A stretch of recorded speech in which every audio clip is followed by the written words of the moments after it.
Hello and welcome to Newscentre. I'm Parikshit Luthra. The Aircraft Accident Investigation Bureau released its preliminary report into the June 12 Air India Ahmedabad plane crash over the weekend. The report has highlighted that the fuel control switches transitioned from run to cut-off position within a second of each other, moments after liftoff. The preliminary report states that one of the pilots can be heard on the cockpit voice recorder asking the other why he cut off the fuel, to which the other pilot responded by saying that he did not. The fuel transcript of the cockpit audio has not been released. The report has also recommended no action against GE or Boeing at this stage. Air India CEO Campbell Wilson has said that the preliminary report had found no mechanical or maintenance issue with the aircraft or engines. In a statement addressed to Air India staff, Wilson said that the report highlighted that there was no issue with the quality of fuel. Meanwhile, sources said the aviation regulator may soon order an inspection of the fuel switch locking mechanism of all 787s. Madhiya Mujawar joins us now with the latest. Madhiya, the fuel cutoff switches are at the center of the crash probe. For the benefit of our viewers, tell us how they work and also take us through the issues that the preliminary report doesn't clarify on.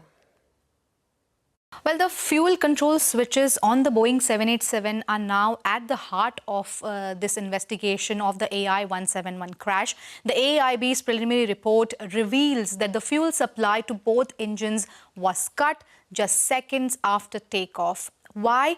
Because both fuel switches were moved from run to cut off, essentially killing power to the engines.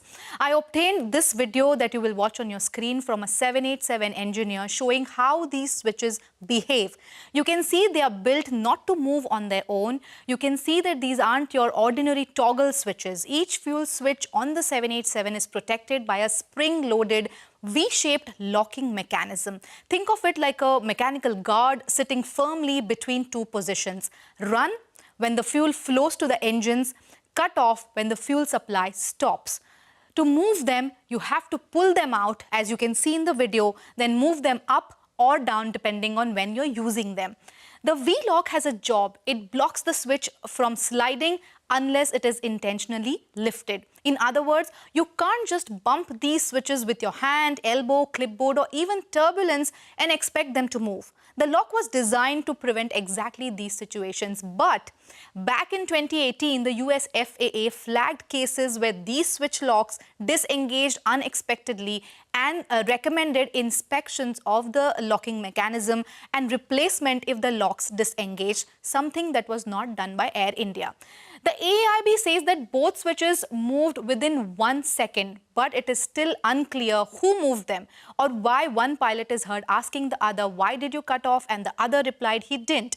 That line alone points to uncertainty in the cockpit, suggesting that even the crew was surprised by what had occurred.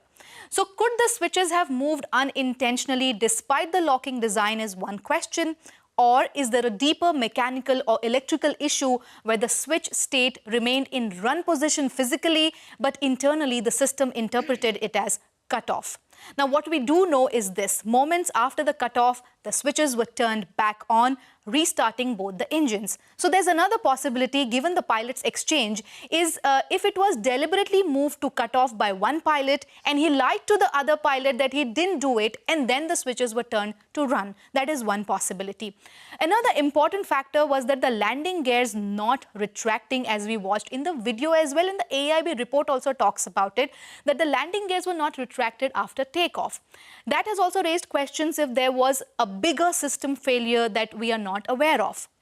Now, switches are the crucial part of this investigation for now. They are small, but the implications are massive, not just for one flight, but for an entire fleet of aircraft worldwide flying every day around the world at different airlines. We will get you the latest from the Air India crash, but before that, let's take a look at one of the top stories today. VIP Industries Promoters has agreed to sell up to 32% stake in the company. Manglam Malu joins us now with more details. Manglu, take us through the contours of this deal.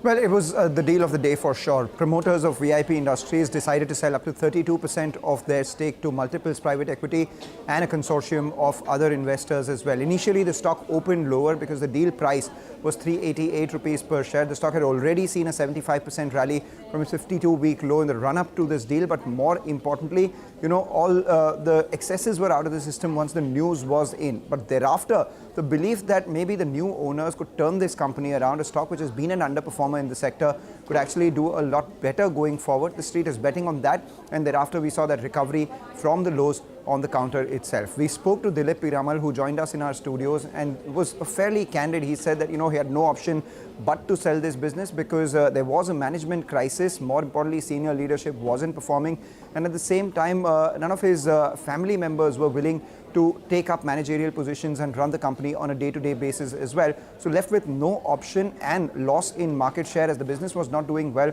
over the last few years. He had to go ahead and sell to private equity. The choice for private equity was rather simple. He said private equity investors are usually, betting on improving the value of the company and increasing the valuation as well going forward and the profitability, and that was his best bet. He will hold 20% stake in the company, will have to pare it down to almost 8% in the next 3 to 5 years, for which he has a right of first refusal with Multiples Private Equity as well. He says the company needs good management to get its old mojo back. Let's see how that performs. For now, the street is betting on the ability of Multiples and the legacy of brand VIP to take it forward from here on. Let's hear out what Dilip Piramal had to say to us. In the last 5 years, we have not been doing well. We've had a management, I would say, crisis in the last 2-3 years. And our market shares are going down. And the younger generation is not interested in the management. Of course, in India, there are some exceptions where even the 7th generation is doing well. So there was an absolute need, in my case, to have a change of ownership and management. So it is for the interest of the shareholders. I think we needed a change of management with change of ownership. Moving on to the big story we are tracking here. Global EV giant Tesla is all set to officially drive into India at 10:30 a.m. on Tuesday, the 15th of July. Tesla will formally launch its showroom in Maker Maxcity Mall in BKC, Mumbai. The EV major is likely to showcase 3 cars in India, the Model 3, the Model Y, which are sedans, the Model X, the SUV. The company will also announce dates when bookings will begin and the delivery timelines as well. Sources tell us that Tesla will initially import cars from Shanghai but may start imports from Berlin once the India-EU FTA is signed. Entry-level prices of Tesla cars are likely to be anywhere between 50 to 55 lakhs to even 60 lakh rupees, and prices could go up to 1.5 crore rupees for the Model X, which is the SUV. Now, deliveries of Tesla cars could happen in Q4 of 2025. Duties on imported cars make Tesla more expensive for Indian customers than they are in the US. However, Tesla is banking on duty reductions in India. Let me now go across to our guests. We're joined by Hemal Thakker, Associate Director at Crystal Research, Arun Bhatt, founder of the Tesla Club India. They're joining us on the program. Thank you very much for being with us. Arun, you at Tesla Club India, you've been asking Elon Musk to bring Tesla cars for many, many years now. You were one of the first people to even go ahead and book a car as well. How do you feel today with Tesla finally getting ready to open its showroom? Yeah, it's been a long 10-year wait for us who have reserved our car since 2016. Back then, it was the Model 3 that was available. And now, of course, we think Model Y is going to come into the picture, and let's see how things progress. Right. Could you also give me a sense of what's happened with the reservations? How many people in India would have those bookings for Tesla already? We know tens of people who have the reservation, but the ultimate number only Tesla would know. But there's quite a few number of people publicly who have said that they have reservations, and many still continue to have the reservations. Okay. What do you think is the main reason for Tesla to come into India right now? In fact, they had been toying with the idea for a very long time. Their sales in China are down. They're having some stress in Europe as well. So what makes India more important for them today? I think the Tesla compact low-cost model is expected in the second half of this year. That may be a reason why this time has been chosen, because Model Y has been there in the market for the last 3 to 4 years. But this may be the right time because they would like to test the waters with the Model Y and just set up the initial charging network and showroom and service network, so that once the compact car comes in, they have the entire setup ready. Right. I wonder if we can go across to Hemal Thakker as well. All right. We're getting Hemal also on the phone line. But just to ask you, Arun, this is an important time and we're seeing a lot of competition for electric vehicles now, especially to 50 lakhs to 65 lakh space.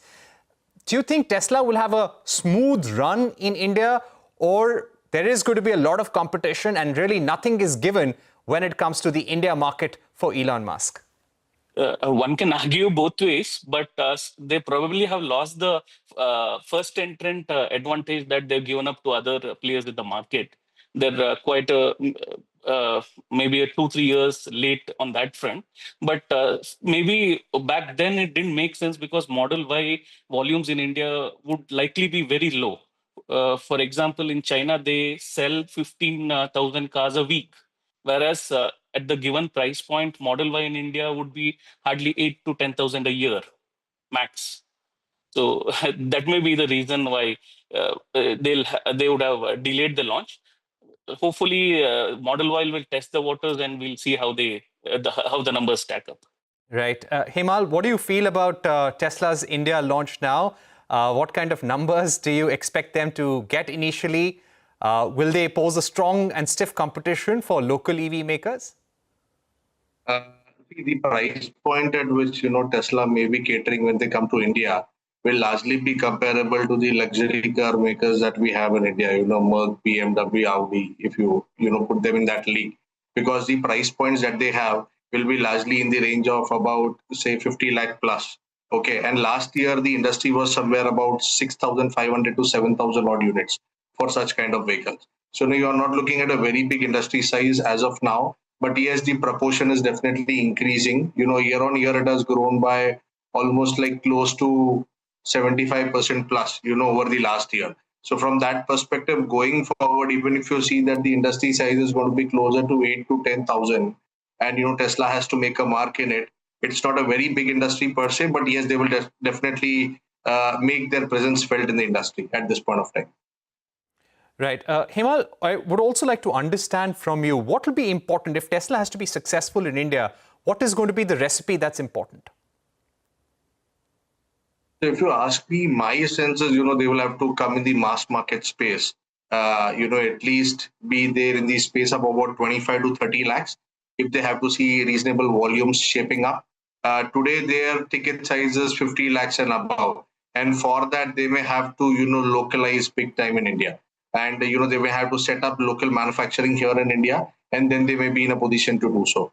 But if they are going to go on an import-driven model, it's going to be really tough for them to bring global launches here in India and be price competitive at the same time. All right. Thank you so much, Hemal, for joining us, and Arun Bhatt for joining us, literally giving us a sense of what we can expect with the Tesla launch. We're going to be there at the Tesla showroom at Maker Max City Mall to give you all the live updates. And I'm sure many Tesla fans would be queuing up. And I hope there is some clarity for people like Arun Bhatt who booked their cars long back, but they've not really got any clarity on what happens with that reservation. And hopefully Elon Musk and Tesla will clear the air on that front as well. Thank you once again for both of you for joining us. Let's now move back to our top story. The Aircraft Accident Investigation Bureau releasing its preliminary probe report into the June 12 Air India Ahmedabad plane